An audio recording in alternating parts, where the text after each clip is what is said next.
this is the topic of garbage in, garbage out, and what that really means. In a sense, as Ben just alluded to, it can be defined by the notion of input determines output. However, if we just left it at that, that's quite basic. If we only took that away from the discussion, we wouldn't take much away at all. Thankfully, we're going to expand on that in much more detail over the course of the next 30, 40 minutes. To help me to do so, I've got three great guests, and I want to start with Marie, because the work you're doing at Total Sports, in particular, the concept of cellular fitness. Could you please expand on that concept for everyone who's watching today, just so we can get a bit more education about it? Yeah. Hi, everyone. Thank you for the introduction, Dan. So at Cellnutrition Sport, we've actually come up with the concept of cellular fitness. And what that means is essentially that fitness begins at a cellular level. So we've created the cellular fitness solution, which actually improves footballers' performance and recovery by providing their cells with the fundamentals to make their cells fit. So the cellular fitness solution actually includes a 100% natural electrolyte supplement, and that is Total Sport. And it contains 78 bioavailable electrolytes and also our essential fatty acids, which are ultra pure. And when you take the electrolytes in combination with the essential fatty acids, this actually aids hydration at a cellular level in the body.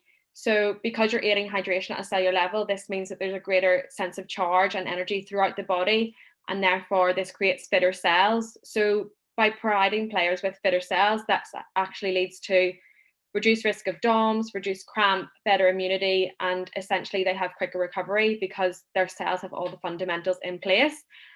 So that's a concept that we've come up with, and yeah, it basically puts a new perspective on cellular wellness and how this can actually influence fitness, especially for footballers with regards to their performance and recovery. Thank you, Marie. That's a fantastic insight into the work that you do. So now we have that as the sort of framework for the discussion of today. I want to build on that by asking the panel a few more questions.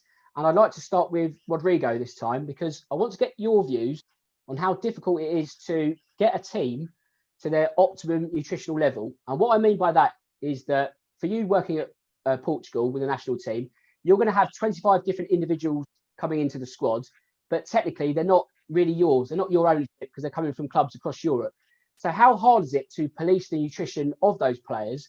And do you have to sometimes recalibrate the work that hasn't been done by their clubs? Wow, that's really the point. And although we are nutritionists, me and my colleagues from the clubs, in fact, we have really different jobs and tasks to do, because as you said, and very well, the challenge within national teams is that we receive every month or every 2 months a group of 25 different players who came from their clubs, who are used to their regular practices, and we have to synchronize all these individual strategies when they are those 10 days with us in national team. So if the task at the clubs, it's not easy, here at the national teams, it gets even harder, because we have to, as I was telling, synchronize different approaches to recovery, to pre-workout, and our approach is, of course, food first. We try to offer a wide range of options whenever in each player can find a continuity in what he's doing from the club. We previously get a resume of what they are doing, what do they eat, what particular nutritional strategies they are following, so we can have a continuity for the period of time they are with us. So basically, it's synchronizing. I like this word. I think it's what fits better to what we do. We try to synchronize not only what each player is doing, but also what happens when they are with the team, because schedules are different. Players within national teams, they play like every 2 or 3 days. It's more kind of a congested fixture. When they are at clubs, it might be also a congested fixture or not. They can play once a week. So we have to synchronize all these aspects to each player and try to find solutions to each one. Now, of course, I don't want to get the clubs into trouble, and it might ignite a club versus country row. It's the last thing I want to do. But Carlos, obviously, You're more focused with a club, and that being Monterrey. So at Monterrey, you're going to have all number of teams, aren't you? From the first team all the way down to the youth academies. Can you give us a bottom to top insight of how the concept of garbage in, garbage out is monitored at your club? Sure. Thanks, Dan, for the invitation. I'm very happy to be here to share. First of all, as Rodrigo said, the fixture is loaded. So we don't have as much time as we would wish to work with the players. So the info we use and we share to the players must be very precise and very accurate. We play every 3 to 4 days. So we must be very efficient with everything. Workloads, video sessions, nutrition, hydration, supplementation, resting. So we, in order not to get loaded of a lot of information that we will not use, we make a specific procedures in all those different areas, multidisciplinary areas, to guarantee the results and the correct shape of the players. We make testings every 30 to 40 days. We follow some methodologies that can give us the exact information we need in order to get the best results we can get. That ties in nicely to the next question. That's for Marie, because if we look at the European fixture schedule for this season, even now it looks incredibly tight. And that's before, dare I say, the possible threat of it all going back into a state of suspension again because of COVID-19. That means there's going to be a very quick turnover of fixtures. How important will the role of nutrition play this season? Yeah, I definitely think there has a very congested season, and Spurs, for example, they played 5 games in 11 days. And last night that you brought up COVID, their match got cancelled. So that's going to be rescheduled. But with regards to the congested schedule, that's going to put additional stress on the player's body. So Rodrigo was talking about how whenever they are having different training schedules, their nutrition will differ. I think that is really important because as well, it's important to recognize that not every player is the same. So it's important that you do actually look at what position the player plays, what their training load is, and then tailor their nutrition to that. And also Carlos was saying about how they test them every few days as well, which is also really good because nutrition plays a massive role on players' performance. And if you think about how many times they eat, every time they eat, it's an opportunity to provide them with more nutrients to support their performance and recovery. And the Cellular Fitness solution is actually provided consistently. So even on rest days, we recommend that players do use it because it provides those fundamentals at a cellular level. So whenever they do have a better nutrition plan, they will actually be able to absorb more nutrients from that because the supplements that we provide are fully bioavailable. And as I was saying, they work at a cellular level. So by increasing cellular fitness, they actually provide an additional benefit to everything else that the nutritionists or the coaches are doing. Now, Rodrigo, if we expand that point even further, fingers crossed, there is a UEFA European Championships at the end of this season. Now, of course, Portugal will be in that. Are you already planning sort of nutrition and all that after a busy season? When we sort of take into account that busy club season, how much of an impact will that be come June or July of next year? Well, first of all, this is a completely atypical year because COVID-19 completely blew all the calendars. And right now, for instance, in the past 2 matches we've played against Croatia home and Sweden away, we received players in very different stages of preparation. Some players haven't begun their season. Some have started the pre-season for a week, and others were already competing. So again, we receive players at different speeds, let's say, and our task here is try to get the best of them at the stage each one of them is. So it's a big challenge we have ahead. I think not only the national teams, but also the clubs, because it's a scenario no one has ever been before. We are all learning. And I would say that some issues that are under study and that currently are being studied in the nutrition football context may assume some relevance here. I'm talking about, let's say, carbohydrates periodization in order to, for instance, replenish muscle glycogen, We spoke already about hydration strategies. This is important, of course, not only because of water intake, but also electrolytes and other nutrients we can put in a sports drink. So we are learning, we are trying to adapt. We can't do much experimentation because we are talking about top players. I mean, we can't make a mess, but at the same time, we have to be humble and try to understand how we can provide solutions to our players into the context, the very particular context they are training at their clubs with all the restrictions we know and competing. So maybe next year we can make a session to talk about this and make a review how of us what we did learn and how did we do. But right now we are a step at a time. And of course, Carlos, it would be unfair just to focus on the European side of the game. Are you going to be facing similar pressures within Concacaf? Yes, of course. As in Europe, our players have the same needs.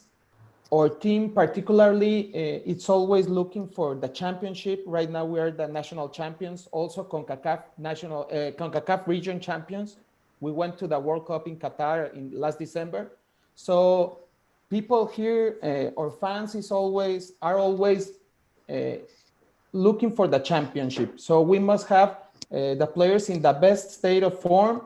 We always need to win every game. So we need. We have made huge investments in senior national players. So we have to get them in the best state of shape possible. So all these procedures involving fitness, nutrition, strength, workloads are very important for us. Now, Rodrigo, it's fair to say football is a game we all love. And if we didn't, we wouldn't be here today, this week. So if it was that simple, the best teams and the best players would win all the time. But the reason we love this game is because it's not simple. So at what point does good nutrition stop aiding your performance? How much then do you need a combination of raw talent and luck to also get you over the line? Yeah, that's a great point, Dan, because truth is you can have the best players, the best, let's say, technical players or coached players. You can prepare them very well. They can do a lot of shots on goal, great stats at the end of the match, but it can end on a null. So that's football. That's the magic of football. What we have to think here, and it's interesting when we talk about garbage in, garbage out. For instance, at the computer, it's very linear. You know, if you don't have great inputs, you won't have great outputs. But in football and in top performance generally, in football particularly because it's a team sport, you can have several individuals playing very well prepared, but one mistake from one of them can ruin the result of the entire team. So we have to create balances.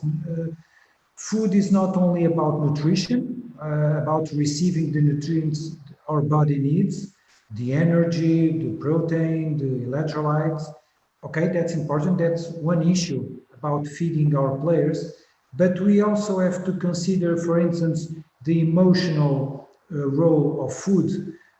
We know, for instance, that top players, they are very used to eat certain foods and certain meals before the match. You don't want to change that in an abrupt way. You have to educate your players if they're doing anything wrong. It's not often at the top level, but if a player believes that a certain meal or a certain food is good for him, that will make him play well, or even if he's superstitious and he believes that that particular food will give him luck and make him play well, you have to deal with that with some common sense. Additionally, you have the emotional and social aspects of feeding. You are dealing with a group of 25 players, also the staff. So all of them have their preference. They want to celebrate, or sometimes maybe they are not so happy or They are tired because they are away from their families for a long period of time.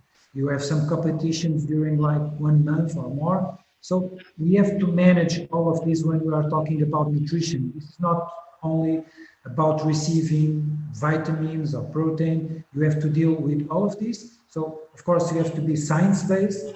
You need a scientific approach. You have to know what you are doing, but you also need some flexibility when you choose the meals you serve and when you are feeding players. So I believe that overall that balance between nutrition, emotions, and socializing will make that meals and feeding is something that will power up our team and will not be an issue. Because if you are making wars or creating tensions around food, don't eat this or don't do that, if you are very strict about that, maybe the benefits of a good nutrition will be overwhelmed by the tension that you will raise around food. Okay, Carlos, we've mentioned the work you do at Monterrey, and that's a club that prides itself on fostering the development of young talent, which then hopefully creates a pathway all the way to the first team and the success that comes with that. So how important for you is it to sort of put that mindset of good nutrition, good hydration at an early age? Do you have to foster those good habits early on? Sure. I think it's very, very important to work on those habits as young as they are, the better. We have to understand that those kids or under 15, under 17, under 13, we are building their habits that will serve them for the rest of their life. And I'm not only talking about soccer performance, but his academic background, his moral values, his conduct, his discipline. So we have to understand working with them every day. Perhaps those kids spend more time here in the club than even with his family. So it's a responsibility for us to speak with them, to teach them, and help them in their development in a holistic way, seeing every multidisciplinary area involved with them. So as young as they are, the better. They, as Rodrigo also said, they must have the information. We have to teach them, we have to convince them, and not only do the things because they must do them, but because they are convinced that that those actions will help them to develop in their professional career. That is their main purpose at that age, but also for the rest of their lives. Now, Marie, of course, it would be unfair to say that if we just ate well as footballers, we'd all be superstars. You know, if I lived that mantra, I'd be very rich. Unfortunately, that never happened. But ultimately, you are going to need a lot of talent at the same time. Yeah. With that said, a poor diet will lessen your chances much sort of quicker than a good diet will. Is that a fair statement to make? Yeah, I think that's exactly what we're talking about as well with regards to garbage in, garbage out. And I think it's really important as well that Rodrigo was talking about the emotional aspect when it comes to food, because that can sometimes be overlooked. And Carlos was also saying that they like to build it up from a young age in the footballers. So they like to put those habits in so it doesn't become as much of an emotional thing. And I think that's really important. And whenever we give the protocol for the Cellular Fitness solution, that actually provides an educational message to the players about how nutrition and hydration are actually important for recovery, because it can be quite difficult for players to understand how much nutrition does impact them in performance and recovery whenever they aren't always, focusing on that, because they are training a lot as well. And I think that, that's a really good point to bring up, because the food that we're eating today also doesn't have all the nutrients we require, especially whenever you have a congested season. You're not going to be able to recover as quickly because you don't have the correct amount of glycogen stores, and recovery is really important. And the nutrition that we're getting, including the timing, the quality, and the amounts of nutrients that we're consuming, are all relevant points to make. So I definitely think that if there is an additional percentage, whether, it is from changing the diet slightly or whether it is from taking supplements, it is important that the nutritionists and the coaches do look at how this can actually impact each player, because it can make a massive difference. And I know Rodrigo previously was mentioning hydration, and electrolytes. And that is one of the key properties. As I mentioned earlier, Token Sport contains 78 electrolytes, and that's essentially the full spectrum that the cells need. So that's a massive, massive key benefit of the Cellular Fitness solution as well. Okay, so there's two hot topics within this sort of notion at the moment, and that is carbohydrate intake and hydration. Now, Rodrigo, I know you sort of touched on that a little bit at an early stage. Is there anything more you'd like to expand on that? Well, of course, it's never that simple. You have to see the big picture when we talk about nutrition. It's not just only what you eat before the match or during the match, because typically that's what people ask. So I'm a football player, what should I eat before a match? This is a typical question. The work, nutritional work, let's say, it begins 2 days earlier. So since match day -2, we are already preparing our players to play. We are preparing them to stock glycogen in the muscles, because that's the fuel football players will use. We have to keep them well hydrated, of course. This is particularly important when we have traveling, and in modern football, and particularly with national teams, we are always traveling abroad. So airplanes, air conditioning, this usually it's not good for hydration. So we have to monitor that and be aware how our players are, if they are well hydrated all the time. So there is a preparatory work before match. Then we have some acute strategies before playing. Typically, some of them include caffeine. We know that caffeine has an acute effect. Many players use them. It's good to improve focus, to retard fatigue, so it's commonly used by football players. Also, some of them might use some gels or other forms of receiving some energy. This, of course, depends a lot on the time of the day when match will be played. If we are talking a match at the end of the day, it's one thing. It's if the match is right after lunch, it's different, of course. So I would say there is not one size fits all solution in what respects to football nutrition, but we have to be very critical and analyze very well the conditions in which our players are playing, so we can select the best strategies for each one of them. So as we are telling you, hydration is, we have to include pauses for hydration during the match, which is a challenge, a refreshing, a cool down break. So all of this must be, of course, anticipated. That's the job of the professionals who work with the teams, is to try to anticipate all the conditions where players are going to play and try to give them the best support. Also, educating players, it's very important. I believe that if we start in early ages, as Carlos was telling, it's much easier, because when they reach the top level, they will be much more educated, they will be familiarized with the options they must do, and we just have to give them some support to try to synchronize those strategies depending on the conditions we are meeting. Okay, so Marie, off the back of that, does that mean that cellular fitness isn't necessarily suitable for all players?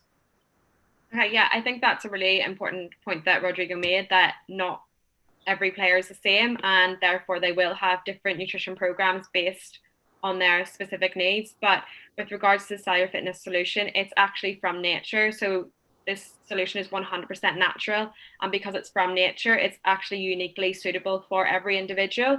So it can be used by all players, which is very unique, because whenever it comes to supplements, you actually need to check whether it is suitable for the players, but this is 100% natural from nature. It's actually harvested from the ocean, and our essential fatty acids are plant-based, so it's suitable for all players, which is very unique. Okay, so if we sort of roll back to the start and go to the initial concept of garbage in, garbage out, as we sort of now got to the point where there's no doubt that statement is really important, not just in football, but in all walks of life. So Carlos, when you consider the amount of investment in the sport at the moment, do you sometimes feel that nutrition is often left behind? At the contrary, Dan, I think as time passes, all the teams are much more attentive to every aspect of the game. And that involves fitness, nutrition, hydration, tactical technique, everything. So all the important teams are every day investing more money on all these aspects in technology, in specialists. The coaching staff is increasing because the amount of detail we have to put attention on in order to get the best results, it's getting more approach. So I think nutrition is, or the focus on nutrition is increasing. I think it's very important, not only in the senior team, but also in academy. So I think the best is yet to come. Okay, so for me personally, I guess the biggest point of reference I could take is the Premier League, like for many other people. And the biggest step change would have been a quarter century ago when Arsene Wenger took over at Arsenal. From that point, literally overnight, the alcohol within the squad, the sort of the drinking culture, gone. The fatty pre-match dinners to one side. Fast forward 2 years later into his tenure, and they won a league and cup double. So, Rodrigo, is that the sort of the first step in this mindset which we're now seeing today? Was that the sort of the catalyst for where we are now? Well, I believe that what we call the team behind the team, which includes physicians, sports scientists, data analysts, nutritionists, cooking chef. I mean, there's a lot of stuff that you don't usually see and you don't usually think about it, but all this team behind the team plays a huge role in putting players in the best conditions to play and to win. At the end of the day, that's what all of we want. So, of course, things don't change from one day to the other. You need consistency. You need to have a direction to go. You need good leadership, because if you have a nutritionist saying one thing or a player saying another thing and a coach thinks another way, so everybody needs to be aligned and believe in the path we are all doing. And if you do the things that way, if you talk with everyone, if we involve everyone in the team, from the nutritionist to the coach to the physiologist, sports scientist, everyone, if we are all involved and aligned in this mission, well, I would say that success probabilities will rise, and with a little bit of luck, you will win. Okay, so the fourth official has put up about 3 minutes left on the board. So let's use all of that time. And I want to go to Marie, because it also begs the question that if we're constantly looking for that additional percentage, the difference between winning and losing, how much of a nutritional frontier is there left to discover? Yeah, so that's actually really exciting for us, because I said the cellular fitness actually is a concept by Cellnutrition Sport. So it's really exciting for us because we're actually the first fact-based solution that actually provides cellular fitness. And that is going to give players that extra percentage, because when we look at hydration, for example, as little as 2% of dehydration can have a 10% impact on performance.